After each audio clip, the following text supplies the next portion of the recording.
CPT में अपने mercantile law section में इंडियन पार्टनरशिप एक्ट, और इंडियन पार्टनरशिप एक्ट का अब हम यूनिट 2 स्टार्ट कर रहे हैं, जो आपके सीए स्टडी मटेरियल में यूनिट 2 के नाम से है।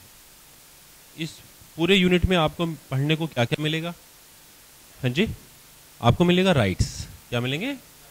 Rights of partners, duties of partners. ठीक, इसके अलावा आपको पढ़ने को मिल सकता है इसमें कि इम्प्लाइड अथॉरिटीज क्या होती है। क्या? ठीक, इसके अलावा पार्टनर्स की गुडविल से रिलेटेड क्या क्या राइट्स हैं। ठीक है, तो आपको ये सब इसमें मिलेगा, यानी रिलेशनशिप ऑफ पार्टनर्स और third party relationship with partners. ये पूरा जो चैप्टर है ये है सेक्शन 11, सेक्शन 12, 13, 14, 16, 17, 19, इन सभी सेक्शंस पर है। ये सभी इंडियन पार्टनरशिप एक्ट के सेक्शन हैं। और इसके अलावा 18 से 30 तक के जो सेक्शंस हैं, वो जो थर्ड पार्टीज के साथ रहते हैं, वो सभी सारे सेक्शन इस पर बेस्ड है। लेकिन एज ए सीपीटी स्टूडेंट्स आपसे एक्सपेक्ट नहीं करते वो कि आपको लॉ याद हो सेक्शन वाइज। मेरी बात समझ में आई? तो इसलिए सीए सीपीटी में, वैसे तो जब भी सीपीटी के स्टूडेंट्स पेपर देकर आते हैं तो हमेशा मैं उन्हें एक बार बुलाता हूं अपने पास, ठीक है, और हमेशा उनसे पूरा पेपर पूछता हूं। तो मुझे मालूम है ये बात, श्योरिटी, ठीक है ना। और अपने टाइम में हमने भी सीपीटी का पेपर एज ए स्टूडेंट कभी दिया था, तो तब भी मुझे याद है, ठीक है। और जो सीपीटी के एग्जामिनेशन सेंटर्स होते हैं, कई बार उनमें भी मैं विजिट किया है, क्योंकि नॉर्मली वो आसपास ही किसी ना किसी स्कूल्स में ऑर्गेनाइज किए जाते हैं। तो जो नॉन स्कूल्स हैं मैं उनमें गया, तो मैंने उनके ये आपके पॉइंट ऑफ व्यू से कि भाई पेपर का पैटर्न हमें पता लगे, तो वहां पर देखा हमने उसे, सेक्शंस नहीं थे, ठीक है ना। तो मैं आपको ये कहूंगा कि सेक्शन का रट्टा नहीं मारना। आप इजीली पढ़ते पढ़ते याद हो जाए तो कोई बात नहीं, पर स्पेशली सारा दिन बैठकर कि सेक्शन याद करूंगा मैं, सेक्शन याद करूंगा, वो काम नहीं करना है आपने। सिर्फ पढ़ना है। जो इंपॉर्टेंट सेक्शन है वो अपने आप याद हो जाएंगे, अपने आप। जब मैं आपको पढ़ाऊंगा तो वो अपने आप आपको याद हो जाएंगे, क्योंकि जिन सेक्शन पर हम ज़्यादा एम्फेसिस करेंगे, ज़्यादा जोर देंगे, तो वो अपने आप ही धीरे धीरे याद होते चले जाएंगे। जब हम उसकी थ्योरी बार बार रिपीट करेंगे तो वो काम के हैं, वो धीरे धीरे अपने आप ही याद होते चले जाएंगे आप, ठीक है जी। पिछली बार यूनिट 1 हमने खत्म करी थी, मेन पार्टनरशिप का इंट्रोडक्शन चैप्टर था वो, और आपने वो सारा पढ़ा। उससे रिलेटेड आपने बहुत सी प्रॉब्लम्स आज पूछी हैं मेरे से। इसके अलावा लाइव क्लासेस जो होती हैं मेरी, वीडियो क्लासेस, उन पर भी मैं आपकी ये प्रॉब्लम्स करा रहा हूं। जो students face to face classes में हमारे यहाँ नहीं बैठ पा रहे हैं और वीडियो क्लासेस ले रहे हैं, तो उन स्टूडेंट्स के लिए, उनसे बात करने के लिए और उनकी क्वेरीज को सॉल्व करने के लिए एक अर्ली मॉर्निंग और एक लेट इवनिंग में मैं एक लाइव सेशन दे रहा हूं। तो उसके लिए मुझे आपके ईमेल्स नंबर चाहिए होते हैं, तो उसके सारे मैं आपसे वीडियो कॉन्फ्रेंसिंग कर पाता हूं। तो जिन स्टूडेंट ने इस सेशन में जुड़ना हो वो मुझे अपने ईमेल्स नंबर फॉरवर्ड कर दिया करें। मेरे ईमेल आईडी पर toppersindia@gmail.com या info@examonline.org पर आप ईमेल अकाउंट अपना भेज दीजिएगा। तो जो ईमेल नंबर आप भेज देंगे उसे हम ऐड ऑन करके ग्रुप में शामिल करके आपसे डायरेक्ट बात कर सकते हैं। शेड्यूल आपको आपके मेल पर भेज दिया जाएगा कि कब कब लाइव कॉन्फ्रेंसिंग होगी। फिलहाल आप लोग तो क्लास में बैठे हैं, आप लोग तो यहीं पूछ सकते हैं, ठीक है ना। फिर भी अगर घर पर जाकर आपके पास ऐसा कुछ हो तो आप भी ज्वाइन कर सकते हैं। अब आते हैं यूनिट 2। यूनिट 2 में जो पहला है वो हम सबसे पहले है राइट्स एंड ड्यूटीज। क्या है? Rights and duties. तो what are the rights available to partners? तो बहुत से स्टूडेंट्स ये कहते हैं कि प्रॉफिट में शेयर होना चाहिए, है ना। कुछ कहता है, कोई कहता है मैनेजमेंट में पार्टिसिपेशन का राइट होना चाहिए, कोई कहता है राइट टू बी कंसल्टेड, कोई कहेगा राइट टू टेक पार्ट इन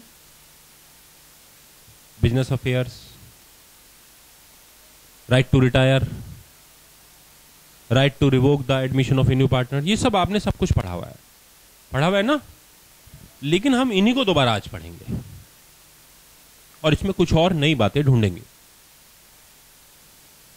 लेकिन पढ़ने से पहले मैं आपसे ये क्वेश्चन पूछता हूं कि अगर हमने कोई राइट डिसाइड ही नहीं करे, अगर हमने कोई राइट डिसाइड ही नहीं करे, भाई आप चार्टर्ड अकाउंटेंट बनेंगे, आप अपने क्लाइंट्स के लिए पार्टनरशिप डीड ड्राफ्ट भी करेंगे, ठीक है। और याद रखिएगा सीपीटी पास हो जाने के बाद जब आप आईपीसीसी में लॉ का पेपर देंगे तो पार्टनरशिप डीड ड्राफ्ट के लिए आएगा पेपर में, और पता है कितने नंबर का आता है? पूरे 5 मार्क्स का आता है। जबकि वहां पर पार्टनरशिप लॉ कोर्स में नहीं है। तो आप कुछ भी चीज भूलिएगा मत, जो कुछ भी आप नॉलेज आप सीपीटी में पढ़ रहे हैं वो सब कुछ आईपीसीसी में काम में आने वाला है। पेपर के बाद जैसे नेक्स्ट डे भूल जाते हैं ना हम, सब कुछ होता है ना। तो ये हंस रही है लड़की, इसे मत भूलना। सी एक ऐसा कोर्स है जो भूलने के लिए नहीं है। आईपीसीसी वाला मत भूलना, क्योंकि वो सीए फाइनल में काम में आएगा। सब अटैच्ड है, प्रोफेशनल इसी को कहते हैं, ठीक है। तो मैं बात कर रहा था कि अगर हमने कोई राइट्स उसमें डीड में लिखे नहीं है तो फिर क्या होगा? क्या किसी भी पार्टनर्स को राइट नहीं मिलेंगे? नहीं, ऐसा नहीं है। अगर आपने राइट्स मेंशन नहीं करे हैं पार्टनरशिप एग्रीमेंट में, तो भी पार्टनरशिप एक्ट बहुत से राइट देता है, बाय डिफॉल्ट देता है। बाय डिफॉल्ट का मतलब जो ऑटोमेटिकली जनरेट है, ठीक है ना। और वो राइट्स हर एक पार्टनर्स को मिलते हैं, और वो राइट्स वही हैं जो अभी अभी मैंने डिस्कस करे थे। Number 1, right to share in profits, right to share in profits. Number 2, right to take part in management, right to take part in management. Number 3, सलाह देने का अधिकार, ठीक है ना, ठीक है। तो right to be in consulting. और इसके अलावा और क्या क्या राइट हो सकते हैं? अकाउंट्स देख सकता हूं मैं, है ना, तो right to access accounting information and having a copy of it, और उसकी कॉपी लेने का भी आपको पूरा राइट है, ठीक है ना। और जी जो कंपनी के जितने बिजनेस के जितने अफेयर्स होते हैं हमारे, उसमें शामिल होने का क्या है? तो right to take part in business affairs, ठीक है। अच्छा, अगर मेरे से पैसे कंपनी मेरे पास से कुछ पैसा खर्च हो गया है तो क्या मैं पार्टनरशिप फर्म से वो वापस ले सकता हूं? यस। तो right to be indemnified. Indemnified, indemnified का मतलब क्या होता है कि अगर मेरा कोई नुकसान हो गया है तो मुझे वो वापस पाने का अधिकार है। भाई आप साइकिल पर जा रहे हैं, ठीक है, आपको किसी ने बाई चांस हिट कर दिया, ऊपर वाला करे ऐसा ना हो, ठीक है। तो अब क्या होता है, वो आपको साइकिल का पहिया मान लीजिए उस मोड़ दिया उसने आपका, तो वो क्या कर रहा है बेचारा? वो कह रहा है, वो गिल्टी फील कर रहा है, उसने साइकिल का पहिया ठीक करवा दिया। तो आपका पास क्या राइट था? अपने होने वाले नुकसान को पूरा करवाने का। तो ये आपने अपना राइट टू इंडेमनीफाई, क्षतिपूर्ति का अधिकार, होने वाली क्षति का पूर्ति करना, कंपनसेटिंग, ठीक है। इसके अलावा और कोई राइट आपके पास? पार्टनर्स एडमिशन ले रहा है, आप उसे मना कर सकते हैं, yes. Right to revoke, right to the admission of a new partner in partnership firm. सही है? और बताओ, इंटरेस्ट ऑन लोन, अगर आपने फर्म को कैपिटल के अलावा कोई एडवांस दिया है, ठीक, कैपिटल का एडवांस, उसे हम लोन ट्रीट करते हैं पार्टनर्स का, और उस पर आपको इंटरेस्ट लेने का राइट है। ये जो कुछ भी राइट्स हमने डिस्कस करे, ये सारे राइट तब हैं जब आपने पार्टनरशिप एग्रीमेंट में ना लिखे हो। एग्री? तो ये कौन से राइट हो गए जो पार्टनरशिप फर्म में उनके अपने आप ऑटोमेटिकली बन जाते हैं। सही है? इसे बोलते हैं इम्प्लाइड राइट्स। क्या बोलते हैं? ऑटोमेटिकली है। समझ में आ गया? इसके बाद अगर आप चाहते हैं कि इन राइट्स को कॉन्फ़िगर करना चाहते हैं, आप चाहते हैं कि इन राइट्स को मैं क्या करूं, थोड़ा सा कॉन्फ़िगर कर दूं, सेटिंग्स चेंज कर दूं इनकी, ठीक है? तो मैं चाहता हूं कि राइट्स को अपने हिसाब से करूं। मैं कौन हूं? हम लोग कलेक्टिवली एक क्या है, फर्म है। तो हम चाहते हैं कि जैसे मिस्टर ए हैं, वो जो हैं कहां पर जाएं, फैक्ट्री में जाएं, लेकिन वो शोरूम में ना जाएं। सही है? और उसके लिए मिस्टर ए भी एग्री हैं। तो हमने मिलकर ये राइट बना लिया, क्या कि भाई मिस्टर ए चूंकि हम में सबसे ज्यादा क्वालिफाइड पर्सन है फैक्ट्री के मैन्युफैक्चरिंग मामलों में, तो उन्होंने कहा कि देखो आप सब लोगों का इंटरफेयर नहीं चाहिए मुझे फैक्ट्री में, और हम सब भी एग्री हैं। तो हमने आपस में एक राइट बना दिया कि भाई जो फैक्ट्री का मैन्युफैक्चरिंग जो भी एक्टिविटीज हैं वो सिर्फ मिस्टर ए ही संभालेंगे, बाकी कोई नहीं संभालेगा। तो बाकी सबको हमने क्या कर दिया, डिसेबल, और डीड में ऐसे लिख दिया। तो अब क्या हुआ, हमने कुछ राइट्स क्या कर दिए, लिमिटेड कर दिए। क्या कर दिए? समझ में आ गया? तो राइट्स में चेंज करने का, यानी इम्प्लाइड अथॉरिटी जो होती हैं, जो पहले से बाय डिफॉल्ट सारे पार्टनर्स को मिलती हैं, उनको चेंज किया जा सकता है डीड में लिखकर। डीड में उसे आप एडजस्ट कर सकते हो, पर अगर आपने नहीं लिखी हैं तो फिर ऐसी हालत में वो सबको अवेलेबल है। समझ में आ गया? यानी अगर कोई राइट डीड में नहीं लिखा गया है तो वो सबके लिए अवेलेबल है, वो सबके लिए। सही है? और अगर कोई राइट लिखा गया है तो वो उसी तरीके से अवेलेबल है जिस तरीके से लिखा गया है। जैसे अभी अभी आपने एक राइट पढ़ा, right to revoke the admission of a new partner in a partnership firm. सही है? क्या मैं इसमें चेंज कर सकता हूं? हाँ। हमने क्या करा कि जब हमारी पार्टनरशिप डीड स्टार्ट हुई थी तभी हमने डिसाइड कर लिया। क्या डिसाइड कर लिया? कि भाई जब नए पार्टनर के एडमिशन के लिए अकेले मिस्टर एक्स फैसला करेंगे, तो ऑटोमेटिकली हम सबने मिलकर अपनी पावर किसको दे दी, मिस्टर एक्स को दे दी। तो अब ये चीज कर देने के बाद हमने एडमिशन, जब कोई नया पार्टनर आ रहा है तो उसे रोकने का जो अधिकार है, right to revoke new admissions, वो खो दिया। हमने खुद ही सिग्नेचर करे हैं डीड में, हमने खुद ही उनको क्या दिया है, पावर दे दी है इस बात का फैसला करने के लिए। तो अब हम मना नहीं कर सकते, उनके फैसले को अब हम गलत नहीं ठहरा सकते। पार्टनरशिप कैसे तय होती है बताइए? रिश्तेदारी से तय होती है, दोस्ती से तय होती है, कॉन्ट्रैक्ट से तय होती है ना। देखो तो कॉन्ट्रैक्ट में क्या लिखा था कि एडमिशन का राइट किसके पास है, तो बस कॉन्ट्रैक्ट माना जाएगा। कॉन्ट्रैक्ट क्या है, फेवरेबल है। जो कॉन्ट्रैक्ट में लिखा है वही किया जाएगा, उसी हिसाब से होगा। ये बात क्लियर हो गई? सबको क्लियर हो गई ये बात? अच्छा, एक बात और, पेपर में कई बार क्वेश्चन आ जाता है कि पार्टनरशिप स्टेटस से तय होती है या कॉन्ट्रैक्ट से तय होती है। ठीक है ना? पेपर में क्या क्वेश्चन आएगा? ठीक है, हाँ जी, डिसाइडिंग द बेसिक फैक्टर, ठीक है, for deciding a partnership firm as per status, as per contract. तो आंसर क्या होगा? As per contract. सही है? इस तरीके से ये क्वेश्चन आ सकता है।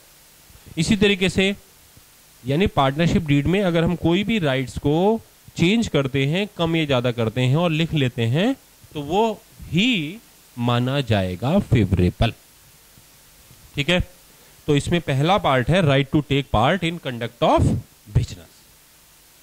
तो बिजनेस के जितने भी काम हैं उनमें हिस्सा लेने का जो राइट है वो सभी पार्टनर्स को है। लेकिन अगर हम पार्टनरशिप डीड में इसको एडिट करना चाहें, लिमिटेड राइट बनाना चाहें किसी को, या किसी को एक्स्ट्रा राइट देना चाहें, तो ऐसा हम डीड में लिख सकते हैं। अगर हमने डीड में इसको नहीं लिखा है तो वो सबको राइट अवेलेबल है, सबको राइट। हालांकि हम चाहें तो इसके लिए हम किसी पार्टनर्स को क्या कर सकते हैं, डिसेबल कर सकते हैं। ठीक है, क्लियर हो गया ये बात, किसी को कोई दिक्कत तो नहीं। ठीक, इसके बाद है right to be consulted, right to be, ठीक है,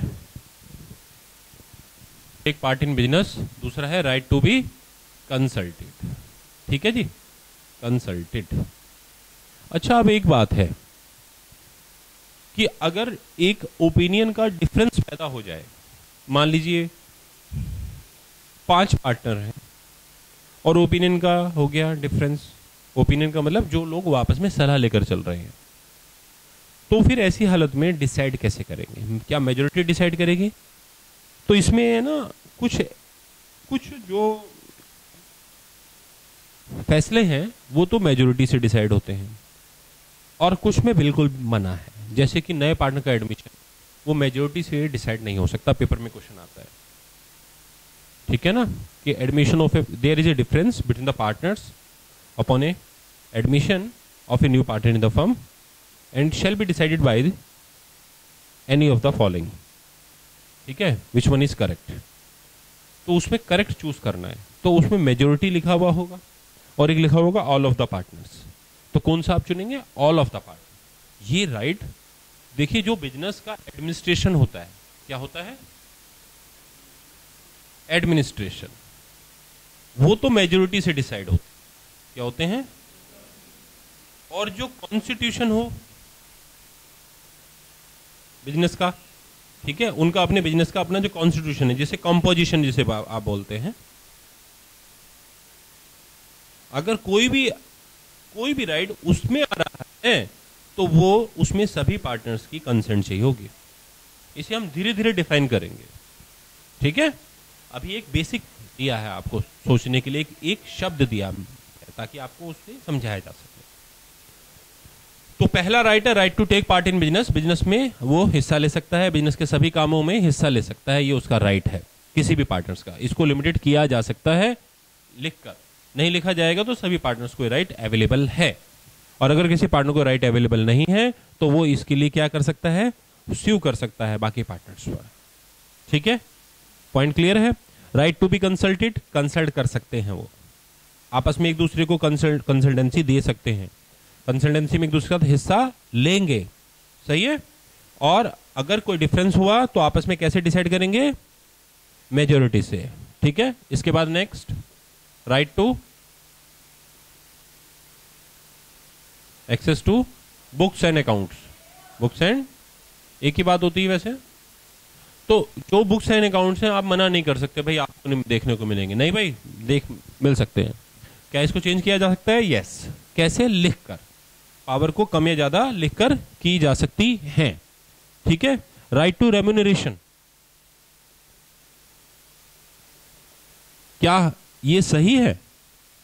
क्या ये वाकई राइट होता है? तो जवाब है no, right to remuneration is not a right. तो सर आपने लिखा क्यों? मैं इसलिए लिखा कि राइट टू रेम्यूनरेशन तब है जब कोई पार्टनर को उस बिजनेस के कस्टम के हिसाब से राइट मिलना चाहिए। कुछ बिजनेस ऐसे हैं, ठीक है ना, अपने अपने प्रदेशों में, लोकल में, ठीक है, पूरा भारत बहुत बड़ा है, हर जगह अलग अलग प्रथा है। तो मैंने आपको बताया था सोर्सेज ऑफ लॉ में आखिरी कस्टम बताया था ना। तो अगर किसी पार्टनरशिप बिजनेस में कस्टम है पार्टनर्स को, ठीक है, पेमेंट देना, कमीशन देना, सैलरी देना, तो फिर वो उसका राइट बन जाएगा। पर अगर कस्टम नहीं है तो फिर राइट नहीं है। फिर राइट कब बनेगा? लिखकर ही राइट बनेगा। अगर डीड में लिखा गया है तो राइट बनेगा, और अगर डीड में नहीं लिखा गया है तो फिर राइट नहीं बनेगा। यानी इसका मतलब right to remuneration implied authority नहीं होती। राइट टू रेम्यूनरेशन हाँ, पर right to share profit implied authority है। ठीक है, right to share in profits. सही है, पॉइंट क्लियर हो गया। ये बात होती है। अगर किसी पार्टनर्स को पहले से ही कुछ सैलरी वगैरह मिलती आ रही है और उसे आप पार्टनरशिप में ले लेते हो और वो काम वो पहले से करता आ रहा है, तो इसमें केस लॉ में ये डिसाइड हुआ था कि जो सैलरी वो पहले ले रहा था वो सैलरी उसे बाद में भी मिलेगी, क्योंकि डीड में इस बात का मेंशन नहीं किया गया था कि उसको सैलरी नहीं मिलेगी, क्योंकि वो काम वही कर रहा था जो पहले कर रहा था। ठीक है, तो थोड़ा सा पेचीदा पॉइंट है, लेकिन आपके सीपीटी में ऐसा नहीं आएंगे क्वेश्चन इस टाइप के। ठीक है, आपके में जो है क्वेश्चन सिंपल सिंपल आते हैं। ठीक है, आप कुछ पूछना चाहते हैं?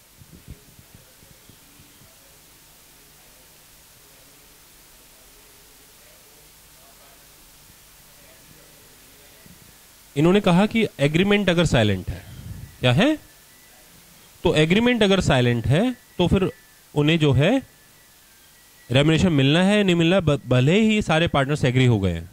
तो इसका सीधा सा जवाब है कि पार्टनरशिप डीड क्या है, उन्होंने बनाई नहीं है, वो अब्सेंट है। ठीक है, तो अब रेम्युनरेशन मिलेगा नहीं मिलेगा, तो इसका जवाब ये है कि जब तक वो लड़ाई नहीं कर रहे तब तक मिलेगा, तब तक मिलेगा। क्यों मिलेगा? तुम हो फर्म के अकाउंटेंट और उन्होंने अपने आपस में क्या नहीं बनाया है, एग्रीमेंट, लेकिन तब भी वो एग्री हैं एक दूसरे को सैलरी कमीशन देने के लिए। तो आप अकाउंटेंसी में एंट्री कर रहे हो तो कोई भी कानून आपको मना नहीं कर रहा है। मियाँ बीवी राजी तो क्या करेगा काजी, तो आप लिख सकते हैं भाई, कोई गलत नहीं है, कोई इलीगल नहीं है, कोई भी इलीगल नहीं है इसमें चीज, आप लिख सकते हैं, सैलरी दे सकते हैं। लेकिन जिस दिन उनमें लड़ाई हो गई और अगर वो कोर्ट में पहुंचे और कोर्ट में पहुंचने के बाद उन्होंने उस पुरानी सैलरी के बारे में आपस में बातचीत करके जज साहब से बात करी, तो जज साहब तो फिर पार्टनरशिप एग्रीमेंट का ही के हिसाब से ही फैसला सुनाएंगे, तब वो सारी सैलरी कमीशन वापस एड बैक हो जाएगी और क्वेश्चन बन जाएगा पास्ट एडजस्टमेंट का। क्वेश्चन किसका बन जाएगा कि भाई पिछले 4 सालों में सैलरी भी देते आए हैं, कमीशन भी देते आए हैं, इंटरेस्ट ऑन कैपिटल भी देते आए हैं, और अब 5वें साल में डिसाइड करा है कि इंटरेस्ट ऑन कैपिटल नहीं देना है, 5वें साल में डिसाइड करा है सैलरी नहीं देनी है, 5वें साल में डिसाइड करा है इंटरेस्ट ड्राइंग भी नहीं लेने हैं, और ये एडजस्टमेंट अब बनाओ, लेकिन वो कब से प्रभावी हो, पिछले 4 साल से, with retrospective effect from last 4 years. तो पिछले 4 साल के रिट्रोस्पेक्टिव इफेक्ट आपको अकाउंटेंसी में आप ही को करने पड़ेंगे। यानी मेरा कहने का मतलब लड़ाई नहीं हुई तो सब कुछ शांति से चलता जाएगा, लड़ाई हुई तो फिर डीड अब्सेंट होने के कारण पार्टनरशिप एक्ट अप्लाई हो जाएगा। समझ में आ गया?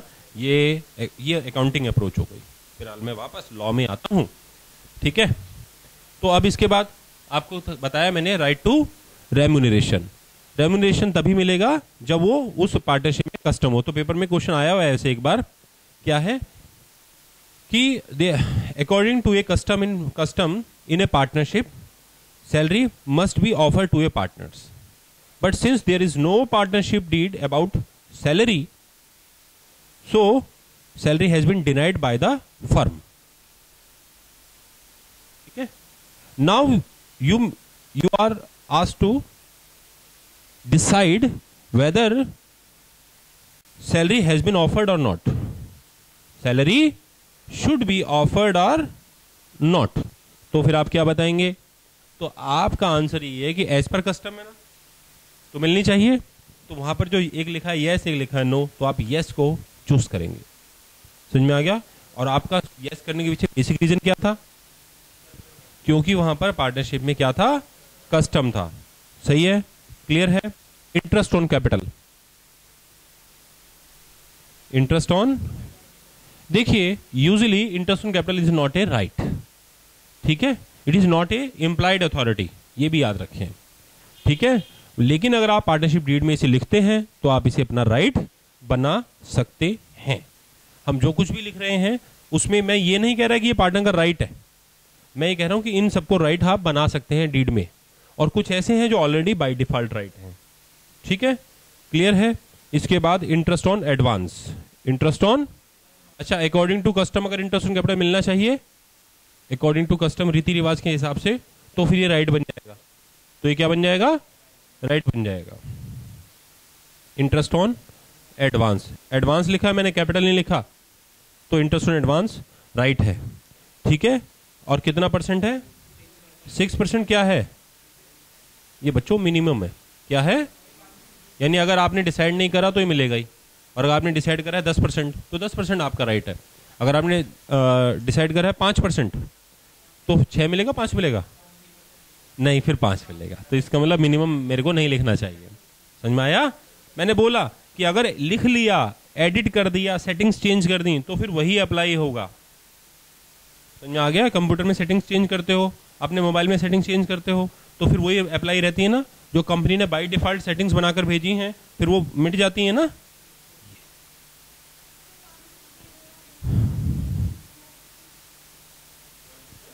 पार्टनरशिप डीड बनाने के बाद उसमें चेंजेस किया जाए।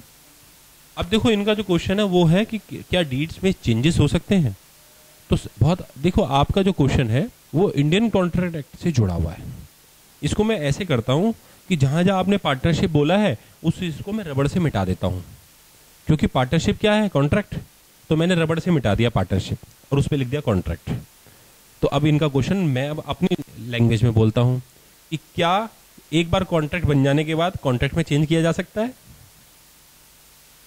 तो सवाल है हाँ जी किया जा सकता है, अगर सभी पार्टनर्स एग्री हो तो। समझ में आ गया नहीं आ गया? तो इसे कहते, इसे जो है चेंज इन कॉन्ट्रैक्ट वाले चैप्टर में आप लोगों को पढ़ने को मिलेगा, ठीक है। उसमें कई टाइप के चेंजेस होते हैं, ठीक है, तो वहां पर पढ़ने को मिलेगा। जो ऑलरेडी कॉन्ट्रैक्ट एक्ट पढ़ चुके हैं उन्हें मालूम होगा कि कैसे इसमें चेंजेस पॉसिबल है, ठीक है। ये बात अमेंड किए जा सकते हैं, रिसेशन हो जाता है, रिमिशन हो जाता है, ठीक है, अल्ट्रेशन हो जाता है। तो ये सब उसमें इन सब चैप्टर में आपको पढ़ने को मिलेगा, ठीक। तो यानी सीधा सा जवाब यस, ये चेंज पॉसिबल है, ठीक है जी। इसके बाद right to be indemnified, right to be, तो ये क्या होता है जी, राइट टू बी इंडेमनीफाइड, ये कौन सा राइट है? हाँ जी, ये कौन सा राइट है, राइट टू बी इंडेमनीफाइड?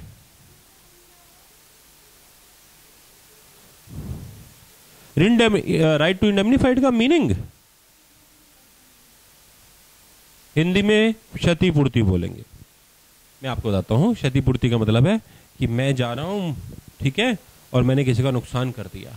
वो कह रहा है तुमने मेरा नुकसान कर दिया, मेरी क्षति, मेरे लॉस को पूरा करो।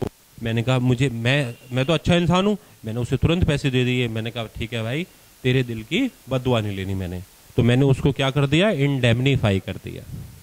समझ में आ गया? तो आप थे पार्टनर्स, आप फर्म का मान लीजिए कोई पर्टिकुलर कोई गुड्स खरीद कर ला रहे हैं, रास्ते में पुलिस ने चालान खींच दिया आपके ट्रक का, जो आपकी गलती नहीं थी, ठीक है, ड्राइवर की कोई मिस्टेक रही होगी, जो है मान लीजिए पॉल्यूशन सर्टिफिकेट उसने नहीं बना रखा था। अब आपने अपनी जेब से पैसे दे दिए चालान के, अब आप फर्म में आ गए। तो अब ऐसी हालत में फर्म में आने के बाद आपको अपना वो पैसा वापस मिलना चाहिए, नहीं मिलना चाहिए? मिलना चाहिए, मांगोगे, और बाकी पार्टनर कह रहे हैं हम नहीं दे रहे, तो वो गलत है। ये राइट है आपका, आपको ये पैसा फर्म से मिलेगा। समझ में आ गया ये बात? तो right to revoke admission of a new partners, right to revoke, revoke का क्या मतलब था, रोकना। Right to revoke of a new admission in a partnership firm. तो देखिए 4 पार्टनर आप ABCD, और कोई मिस्टर एक्स आपकी फर्म में आ रहे हैं, क्या कोई पार्टनर उन्हें रोक सकता है? यस, सभी रोक सकते हैं अगर चाहें तो। अच्छा, मेजोरिटी अगर डिसाइड कर ले तो मान लो 5 पार्टनर है और 3 एग्री हैं उसे लाने के लिए, तो फिर एडमिशन हो जाएगा? नहीं, तब भी नहीं होगा, ये इम्प्लाइड अथॉरिटी है। लेकिन अगर डीड में पहले से उसने साइन कर दिया है कि ठीक है मैं एडमिशन के मामले में कुछ नहीं बोलूंगा, तो हो सकता है, हाँ जी, तब जो है उसे मना करने का राइट ही नहीं है। आपने अपनी तरफ से खुद ही मना कर दिया कि मैं एडमिशन में कभी भी मना नहीं करूंगा, तो फिर आप मना क्यों कर रहे हो? आपको अपनी बात का क्या करना चाहिए? पालन करना चाहिए, आपको अपनी बात माननी चाहिए। इंडियन कॉन्ट्रैक्ट एक्ट क्या सिखाता है? इंडियन कॉन्ट्रैक्ट सिखाता है प्राण जाए पर, सही है ना? हाँ, प्राण जाए पर वचन। हाँ ठीक है, ये बात ध्यान में रहे। हाँ जी बोलो जी।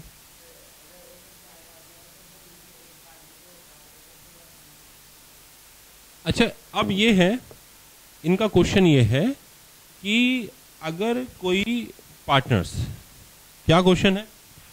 4 पार्टनर है, वो एक को बाहर कर सकते हैं क्या? वो हमसे निकाल सकते हैं?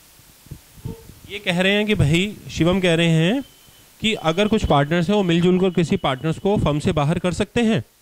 तो इसका जवाब है,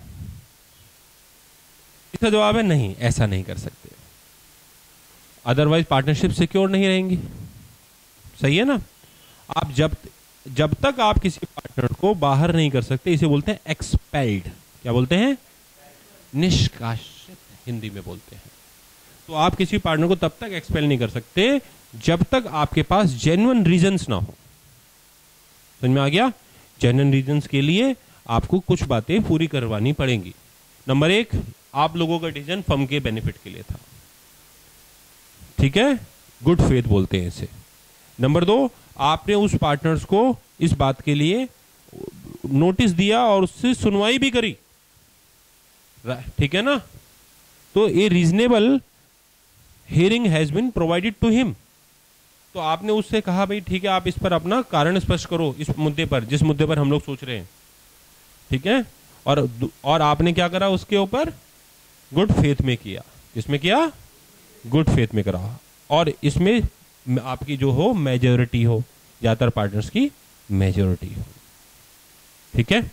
और ऐसी हालत में अगर पार्टनर उस बात पर दोषी पाया जाता है, वो अपने आप को प्रूव नहीं कर पाता, इनोसेंट, तो ऐसी हालत में आप उसे एक्सपेल्ड कर सकते हैं।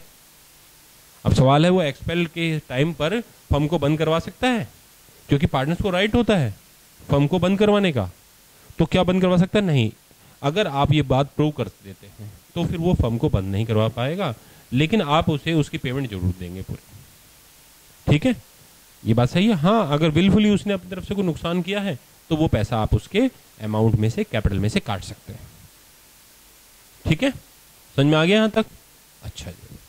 इसके बाद है, और भी बहुत सारे राइट्स होते हैं पार्टनर्स को। और कौन कौन से पार्ट्स उनका राइट है? Right to retire, right to retire. तो ऐसी हालत में उसे रिटायरमेंट का अधिकार है, राइट टू रिटायर। अब सवाल है कि आज रात 12 बजे मुझे ख्याल आया कि चलो हम कल सुबह से पार्टनर नहीं रहेंगे। मैंने उन्हें कहा, हेलो देखिए, मैं कल सुबह से दोस्तों पार्टनर नहीं हूं, तो ये नहीं चलेगा। यानी आप रिटायरमेंट के लिए एक प्रॉपर नोटिस देंगे। अब नोटिस कितना होगा, इस पर बात करते हैं। कितना नोटिस होगा? देखो, इसके लिए 2 बातें हैं कि आपने डीड में इस बात के लिए को मेंशन किया था। तो अगर आपने डीड में ड्राफ्ट कर रखा है तो जो ड्राफ्ट में लिखा हुआ है उसी के हिसाब से होगा। मान लीजिए आपने डीड में डिसाइड करा 1 महीने पहले नोटिस देंगे, तो 1 महीने पहले आपको नोटिस देना चाहिए। ऐसी हालत में आप 1 महीने बाद ही रिटायर माने जाएंगे। दूसरी बात, अगर आपने डिसाइड नहीं कर रखा है तो एक reasonable time majority of partners decide कर सकते हैं, क्योंकि आपने डीड में लिखा नहीं है। सही है? यही बात है। रीजनेबल टाइम का मतलब दूसरी फर्म को तो मौका मिले, ताकि फर्म अपने को सेफ साइड में ला सके। कल को आप फर्म से रिटायर होकर बिजनेस करने लग जाओगे और अपनी फर्म को नुकसान पहुंचा सकते हो, तो इसलिए तब तक सेफ साइड पर आ जाए, ठीक है ना? इसलिए आप जब रिटायर होते हैं तो क्या करते हैं? आप एक नोटिस देकर रिटायर होते हैं। नोटिस किसको देना है? फर्म को भी देना है और आउटसाइडर वर्ल्ड को भी देना है, ठीक है ना? ताकि उनको भी पता लग जाए कि जो लोग आपके भरोसे पर आपकी फर्म से बिजनेस कर रहे हैं, फिर ये उनका डिसीजन है कि वो फर्म में आएंगे या नहीं आएंगे जब आप नहीं होंगे उस फर्म में। कल को उनका नुकसान हो जाएगा तो वो तो आपको बोलेंगे ना, अगर उन्हें नोटिस के बारे में नहीं पता लगा कि भाई हम तो तेरे फेथ में, तेरे बिजनेस में जा रहे थे। इसीलिए पब्लिक नोटिस देना थर्ड पार्टी को जरूरी होता है। अब इसके अलावा एक और राइट हो गया, right not to be expelled. Right not to be यानी निष्कासित ना होने का। कोई भी पार्टनर किसी को निकाल नहीं सकता, ठीक है? Right not to be expelled. ठीक है ना? ठीक।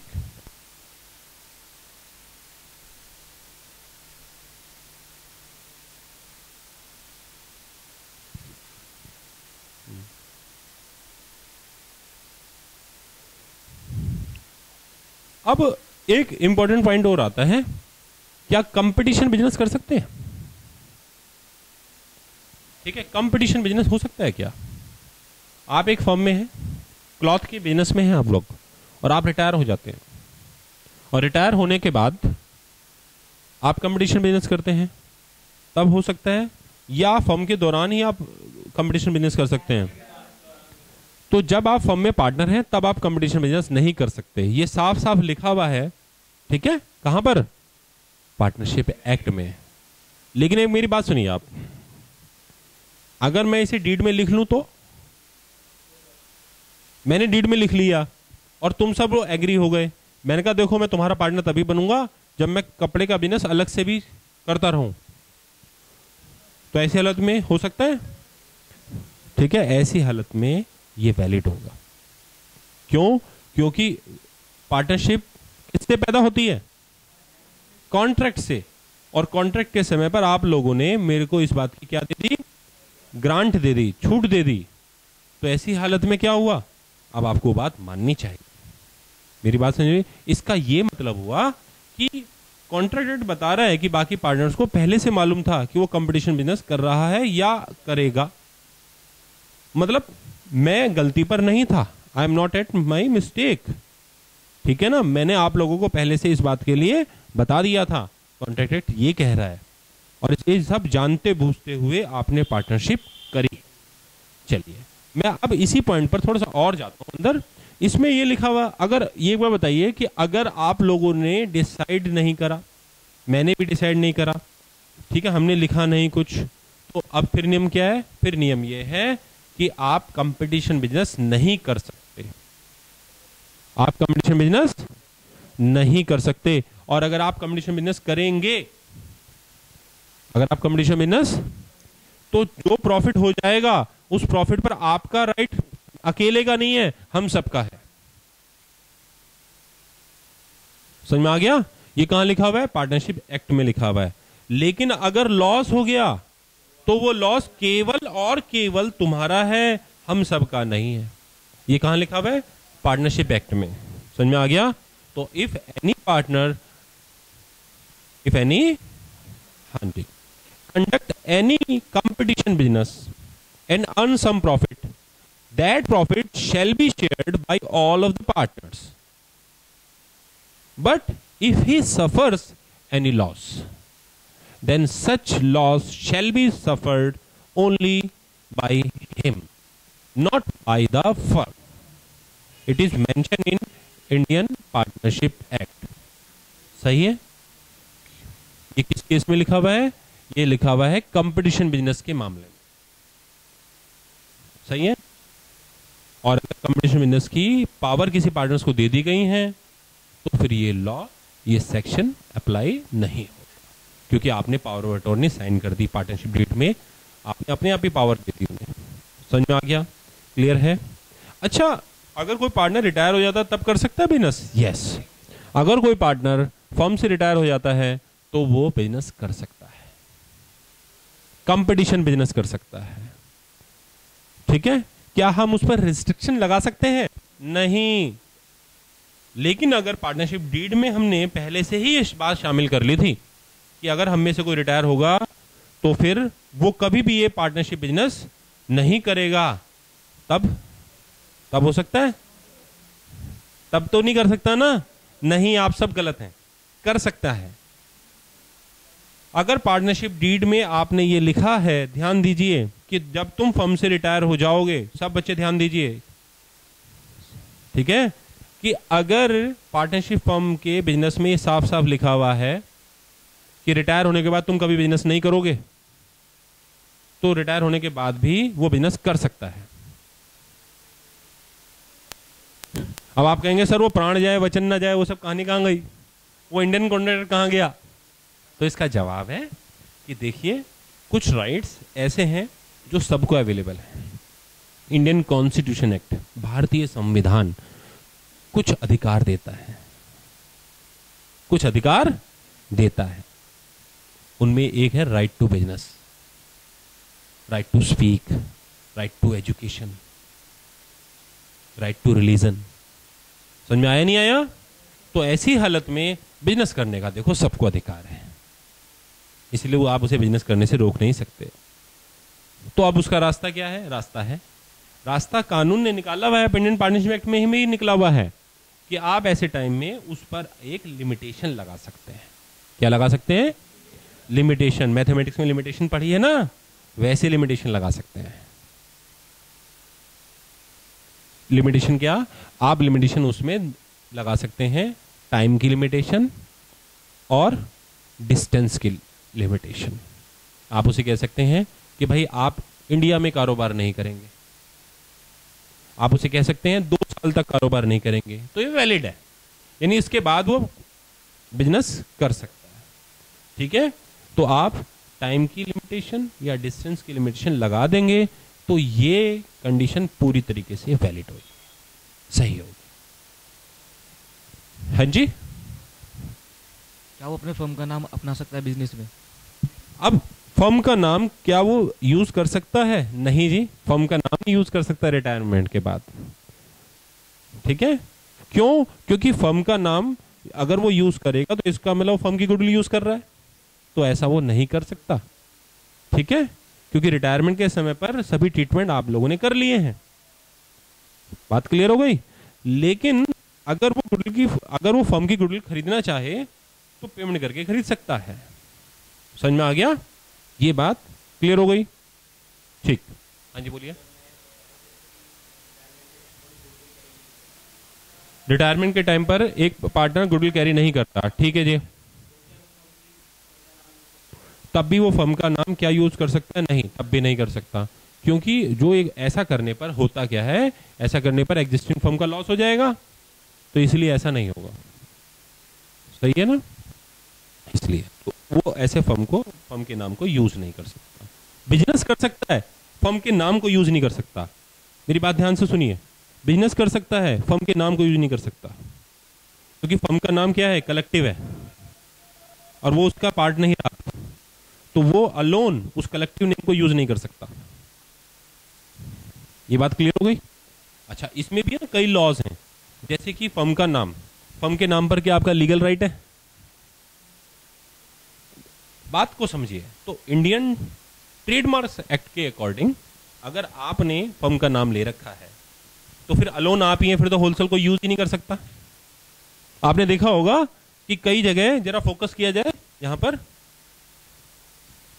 देखो यहां पर, तो जैसे हम ये लोगो है हमारा टॉपर्स इंडिया का, तो हम उस पर टीएम लगा देते हैं।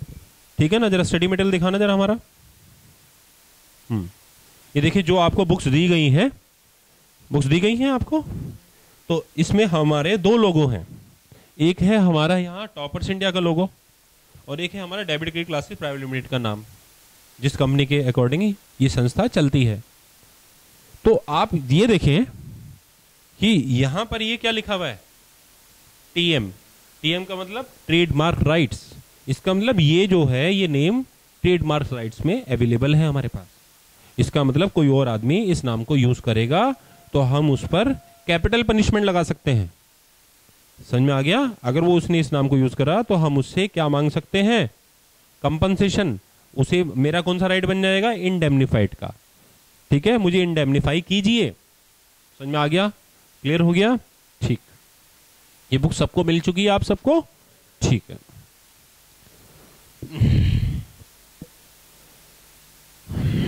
अब इसके बाद है और भी कुछ राइट्स हैं। देखिए, right of outgoing partner, right of, ठीक है, इन सब्सिक्वेंट प्रॉफिट्स। जब वो पार्टनर फर्म से रिटायर हो गया और रिटायरमेंट के बाद फर्म ने कुछ प्रॉफिट कमाया, तो क्या उन प्रॉफिट पर किसी रिटायरमेंट पार्टनर का या किसी पार्टनर जिसकी डेथ हो गई है उसके घर वालों का राइट है उस पर, तो इसकी इजाजत सेक्शन 37 देता है। सेक्शन, ये आपको आईपीसीसी में पढ़ने को मिलेगा, प्रैक्टिकल अकाउंटेंसी में, ठीक है। ये सेक्शन ये कहता है कि अगर कोई पार्टनर की डेथ हो जाती है या रिटायर हो जाता है तो उसका सेटलमेंट कर देना चाहिए। उसका क्या कर देना चाहिए? सेटलमेंट का मतलब ये नहीं कि पेमेंट कर देनी चाहिए, सेटलमेंट निपटा लो भैया एक बार बैठकर। पर अगर उसका सेटलमेंट नहीं करा, उसका अमाउंट जो है अनसेटल्ड रहता है। क्या रहता है? अनसेटल्ड रहने पर सेक्शन 37 अप्लाई होता है। यानी 37 सेक्शन कब होता है? When retiring partner share is unsettled. When it is settled then this section shall not apply. तब ऐसी हालत में फिर वो नहीं होगा। तो अगर अनसेटल्ड है तो फिर ऐसी हालत में इस पार्टनर को दो में से कोई सा भी एक राइट लेने का राइट है। नंबर एक, जो उसका अमाउंट था, आउटस्टैंडिंग अमाउंट था जो उसका, उसे एडवांस मान लिया जाए और उस पर 6% के हिसाब से इंटरेस्ट ले लिया जाए उस रिमेनिंग पीरियड के लिए, फॉर, ठीक है, रिमेनिंग पीरियड, उस रिमेनिंग पीरियड तक। या फिर pro rata share, pro rata share in profit, profit में प्रोराटा शेयर मिल जाए। कौन से वाले प्रॉफिट में? प्रॉफिट फॉर रिमेनिंग पीरियड, यानी जो पीरियड बच गया है उस रिमेनिंग पीरियड में उसके प्रॉफिट में जो भी उसका शेयर और प्रॉफिट बनता है उसके हिसाब से। सही है? कैसे बनेगा? जैसे मान लीजिए कि एक फर्म में ये है 1 जनवरी और ये है 31 दिसंबर, ठीक है, और ये मान लीजिए 1 अक्टूबर को ऐसा पार्टनर रिटायर हो जाता है और हम जो हैं अनसेटल्ड रहने देते हैं। क्या रहने देते हैं? अमाउंट। तो ऐसी हालत में 31 दिसंबर को जो प्रॉफिट हो जाएगा, तो ये वाला जो प्रॉफिट है उसमें वो पार्टनर नहीं था, पर तब भी ये जो प्रॉफिट है, अगर मैं इस सारे प्रॉफिट को एक्स मान लूं तो इस एक्स प्रॉफिट को सब में बटेगा। किसमें बटेगा? मान लीजिए 3 पार्टनर थे, ए बी सी, और यहां पर जो है मिस्टर सी रिटायर हुए थे, तो ए बी सी इन तीनों के टोटल से डिवाइड कर दो और मल्टीप्लाई कर दो सी, यानी रेशो बना लिया आपने। क्या बना लिया? रेशो बना लिया। तो जैसे रेशो था तो सी अपॉन ए प्लस बी सी का टोटल, ये टोटल कौन सा है? ये outstanding amount, outstanding amount, outstanding amount, outstanding amount. ये कौन सा आउटस्टैंडिंग अमाउंट है? जिस दिन वो रिटायर हुआ था उस डेट का। इस डेट के आउटस्टैंडिंग अमाउंट पर जो भी इन तीनों के बैलेंस चल रहे थे उस डेट के हिसाब से रेशो ले लिया जाएगा। यानी इसका मतलब प्रोराटा शेयर हो गया अकॉर्डिंग टू कैपिटल। ठीक है, प्रैक्टिकल अप्रोच बताइए, कोर्स में नहीं है, अभी लॉ पढ़ रहे हैं हम। लेकिन इन दोनों में से जो बड़ा है, जो डेफिनेटली वो आदमी वही लेना चाहेगा और कानून से लेने की इजाजत देता है। यानी अगर लॉस हो गया बाई चांस तो वो कहेगा मुझे तो एडवांस पर 6% इंटरेस्ट दे दीजिए। समझ में आ गया? पॉइंट क्लियर हो गया? ठीक। और आखिरी राइट है right to dissolve the firm. Right to, क्या कोई पार्टनर फर्म को डिसॉल्व कराने का राइट रखता है? तो इसका जवाब है यस। इसको थोड़ा सा और डिटेल में जाते हैं। देखिए, पार्टनरशिप कितने तरीके की बताई थी? 2 तरीके की, एक अकॉर्डिंग टू विल और एक पर्टिकुलर पार्टनरशिप। समझ में आ गया? अगर पार्टनरशिप अकॉर्डिंग टू विल है, इच्छा अनुसार पार्टनरशिप, तो राइट टू डिसॉल्व होता है पार्टनर्स को, राइट टू डिसॉल्व। लेकिन अगर पर्टिकुलर पार्टनरशिप है, याद रखिए, तो राइट टू डिसॉल्व नहीं होता, क्योंकि अगर ऐसा होगा तो फिर जो पर्टिकुलर पार्टनरशिप है उसमें लॉस शुरू हो जाते हैं। ऐसी हालत में वो पार्टनर पर रिटायर हो सकता है उस फर्म से। क्या हो सकता है? रिटायर हो सकता है। क्लियर हो गया आप सबको? सही है, ये करेक्ट है। तो ये राइट्स ऑफ पार्टनर्स खत्म होते हैं। इसके बाद हम ड्यूटीज पर आएंगे और फिर उसके बाद हम इम्प्लाइड अथॉरिटी पर आएंगे। ठीक है? ठीक जी, थैंक यू। आपसे 3 मिनट के ब्रेक के बाद, ठीक है जी। तो आप सारा एक बार रिवाइज कर लीजिए और उसके बाद जो आपकी क्वेरीज हों उसमें हम बात करेंगे और फिर उसके बाद अभी हम फिर चलेंगे कहाँ? ड्यूटीज की ओर। ठीक है जी। सबसे पहले तो बात है कि what are the duties, what do you mean by the term duties? क्या मतलब समझते हैं ड्यूटीज से? तो ड्यूटीज का मतलब होता है स्टूडेंट्स वो काम जो अगर हमारा मन नहीं भी कह रहा है तो भी करना चाहिए। ठीक है ना। आप रेड लाइट पर खड़े हुए होते हैं, मन तो नहीं चाहता लेकिन खड़ा होना पड़ता है, सही है ना। तो ड्यूटीज का मतलब जो हमें करना चाहिए। बहुत से स्टूडेंट्स को पढ़ने का मन नहीं करता लेकिन उन्हें पढ़ना चाहिए, ड्यूटी है उनकी, ठीक है। तो पार्टनरशिप में ड्यूटीज का मतलब क्या है? पार्टनरशिप में ड्यूटीज का मतलब है कि जो पार्टनर्स को करना चाहिए, जिसे वो मना नहीं कर सकते, ठीक है। तो ड्यूटीज हमारे बेटरमेंट के लिए होती है। रेड लाइट पर आप खड़े हुए हैं ना, आपके बेटरमेंट के लिए ही है, आपकी हेल्थ के लिए अच्छा रहेगा, पढ़ाई के लिए, पढ़ना हमारे लिए अच्छा रहेगा। तो ड्यूटीज इसलिए होती हैं कि वो बदले में हमें कुछ अच्छा रिवार्ड देंगे टाइम आने पर। तो इसलिए पार्टनरशिप में भी कुछ ड्यूटीज हैं जो हर पार्टनर्स को फॉलो करनी चाहिए। इसे कम या ज़्यादा हम कर सकते हैं, कैसे? कॉन्ट्रैक्ट के द्वारा, कॉन्ट्रैक्ट में, एग्रीमेंट में चेंज करके। तो पहली ड्यूटी क्या है? तो इसी नंबर से ना रट्टा मारना कि भाई पहला सर ने कहा तो पहला ही है, वो नहीं, वो कुछ भी हो सकते हैं। तो देखिए हर पार्टनर्स की ड्यूटी है कि फर्म के लिए वो ऑनेस्ट रहे। तो पहली ड्यूटी क्या हो गई बताइए? फर्म के लिए ऑनेस्ट रहना, duty to honest for the firm, duty to become a sincere person for the partnership firm business. तो duty to be diligent, honest, sincere, ये उसकी पहली ड्यूटी है, ये उसकी पहली ड्यूटी है। क्योंकि अगर वो फर्म की इंफॉर्मेशन का राइट रखता है तो वो उसको बांट सकता है। तो ये उसकी ड्यूटी है कि वो फर्म की इंफॉर्मेशन को अनऑथराइज्ड पर्सन को ना बांटे, not to distribute firm's confidential information to the unauthorised persons. ठीक है, क्या है मैं बोल रहा हूं कि एक तो है कि अपनी जो कॉन्फिडेंशियल इंफॉर्मेशन है उनको स्प्रेड ना करे, उनको डिस्ट्रीब्यूट ना करे, उनको बांटे ना। किनको? उनको तो बांटे जो ऑथराइज हैं, उनको ना बांटे जो अनऑथराइज है। ऑथराइज ना हम सब पार्टनर्स तो आपस में बांटना चल सकता है, पर जो अनऑथराइज है उसको नहीं बांटे, अदरवाइज फर्म को लॉस होगा।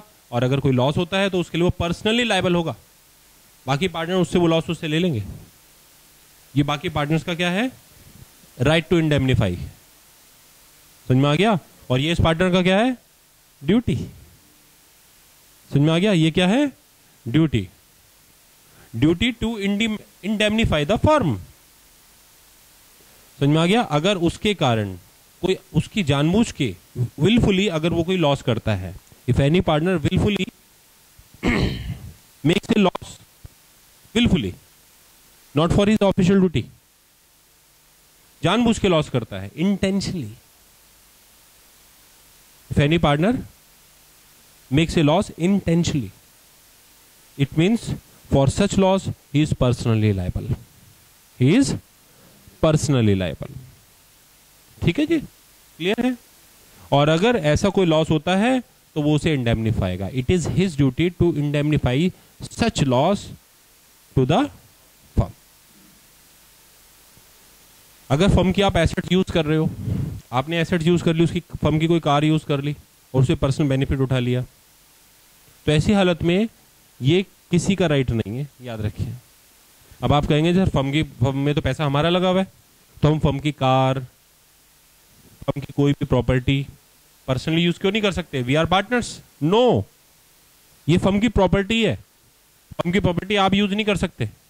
फर्म की प्रॉपर्टी आप यूज कर सकते हैं लेकिन सिर्फ बिजनेस पॉइंट ऑफ व्यू से, बिजनेस एक्टिविटीज में, पर्सनल एक्टिविटी में नहीं।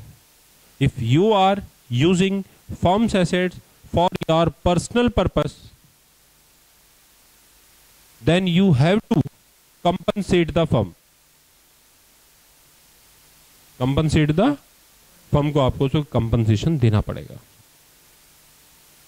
अगर कोई भी लॉस होता है ऐसा करने से, तो जो भी लॉस फर्म को हुआ है वो फर्म को इंडेमनीफाई करना पड़ेगा। समझ में आ गया? If any loss commits by such doing act then whatever the loss has been incurred such loss must be compensated by the head partner to the firm. Such loss must be indemnified by the partner to the firm.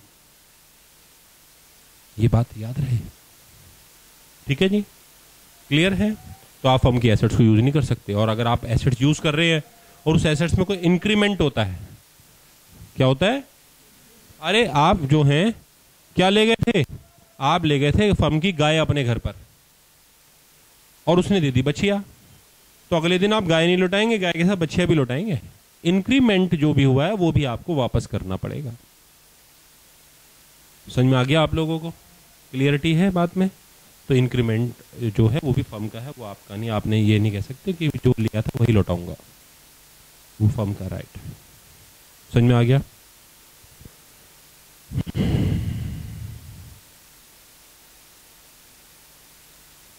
इसके अलावा अगर firm की assets को use करके firm की आप कोई personal benefit earn करते हैं,